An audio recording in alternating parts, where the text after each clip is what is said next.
রঘুনাথগঞ্জ ১ নম্বর ব্লকের জরুর অঞ্চলের রমজানপুর প্রাথমিক বিদ্যালয়ে ৭৫, ৭৬ ও ৭৭ নম্বর বুথ নিয়ে বৃহস্পতিবার অনুষ্ঠিত হল আমাদের পাড়া আমাদের সমাধান।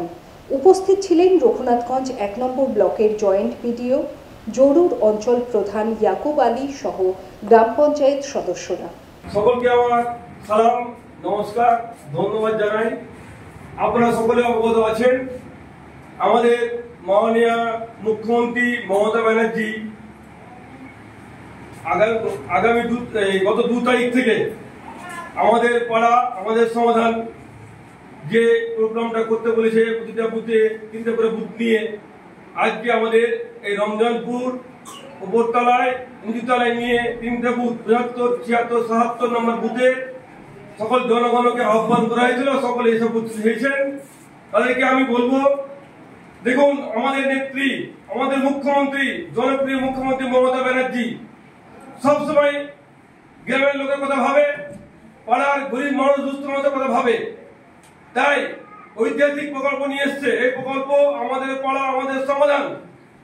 তো আপনাদেরকে ডাকা এই জন্য হয়েছে, ক্যাম্পটা এই জন্য করা হচ্ছে যে আপনারা এসে নিজের পাড়ায় কোথায় রাস্তাঘাট, কোথায় ড্রেন, কোথায় সরকার লাইট, কোথায় আপনার জলের ঘাট, পুকুরের ঘাট, বিভিন্ন রকম কত রকম সমস্যা আপনাদের আছে, সেগুলো আপনারা নিজে এসে নিজে হাতে আমাদের জয়েন্ট বিডিও সাহেব আছে, ওনাকে দিবেন।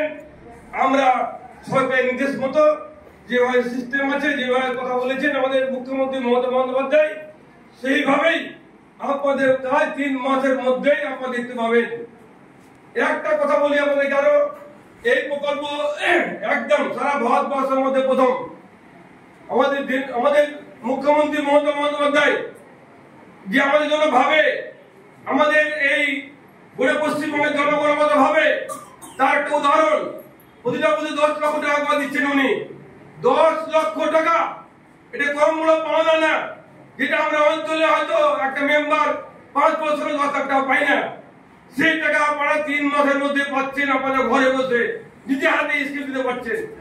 কোন মেম্বার প্রধান না, আপনারা জনগণ আপনারা নিজের স্কিম তুলে দিবেন আমাদের জয়েন্ট বিডিও সাহেবের হাতে। আমরা সেটা অধিভুক্ত করবো, পাড়ায় পাড়ায় গিয়ে দেখে নিব রাস্তাটা কোনটা কাজ প্রয়োজন, যেটা আগে প্রয়োজন সেটা আগে হবে। যত ১০ লক্ষ টাকা কাজই আপনারা পাবেন, সেই হিসাবে কাজ দিবেন। আপনারা প্রত্যেকের জন্য উপকার হয়, জনগণের জন্য ভালো হয়, সেই কাজে দিবেন। আমার জন্য শুধু দিবেন না, যে আমার শুধু ভালো হয় এরকম দিবেন না, আমার সঙ্গে ১০ জনের জন্য ভালো হয়, সেই কাজে দিবেন, যেন আপনারা সকলেই সুবিধা পান। সকলকে ভালোবাসা ধন্যবাদ জানাবো। আমি আর বক্তব্য কিছু বলবো না, আমার বিশেষটা বলে দিলাম, সেভাবে আপনারা কাজ করুন। জননেত্রী আমাদের মুখ্যমন্ত্রী এত ভালো প্রকল্প নিয়ে এসছে, ঐতিহাসিক প্রকল্প, আপনারা সকলের মধ্যে করবেন, আপনারা কাজ দিবেন, আপনারা কাজ বুঝে দিবেন। এইটুকু আশা রেখে সকলে ভালোবাসা, সালাম, নমস্কার জানিয়ে আমি আর বক্তব্য শেষ করলাম। JD Hospital and Diabetes Institute, a multi-specialty hospital with care for life.